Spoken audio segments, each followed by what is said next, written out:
ఎప్పుడు అదే పాలకూర పప్పేం తింటారు? ఈ మధ్య బాగా పాపులర్ అవుతున్న ఈ పాలకూర ఉల్లికారాన్ని ట్రై చేసేద్దాం రండి. వేడి వేడి అన్నంలో ఈ పాలకూర ఉల్లికారం వేసుకొని కొంచెం నెయ్యేసుకొని తింటే అద్భుతంగా ఉంటుంది.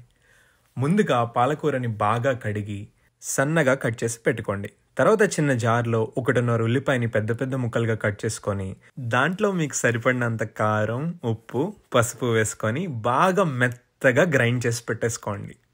తర్వాత ఒక ప్యాన్లో కొద్దిగా ఆయిల్ వేసుకొని దాంట్లో జీలకర్ర, ఆవాలు, ఇంగువ వేసుకొని కొంచెం వేగిన తర్వాత ఇందాక గ్రైండ్ చేసి పెట్టుకున్న ఉల్లికారాన్ని వేసుకొని నెమ్మదిగా ఉడకనివ్వండి. అది అలా ఉడుకుతున్నప్పుడు ఒక చిన్న నిమ్మకాయ అంత చింతపండుని తీసుకొని వేడి నీళ్ళలో వేసి పక్కన పెట్టుకోండి. 5 నిమిషాల్లో ఈ ఉల్లికారం అంతా దగ్గరకు వచ్చేస్తుంది. తర్వాత మీరు కట్ చేసి పెట్టుకున్న పాలకూరని ఈ ఉల్లికారంలో వేసుకొని ఆకు మొత్తం ఉల్లికారం అంటేలాగా బాగా కలిపి పెట్టేసుకోండి. ఆ తర్వాత దాంట్లో కొద్దిగా జీలకర్ర పొడి, ధనియాల పొడి, గరం మసాలా వేసుకొని ఇంకొక 5 నిమిషాలు ఉడకనివ్వండి. ఉడికిన తర్వాత మీరు ఇందాక నానబెట్టుకున్న చింతపండు నుంచి రసం తీసుకొని ఆ రసాన్ని ఈ పాలకూరలో వేసేసుకోండి.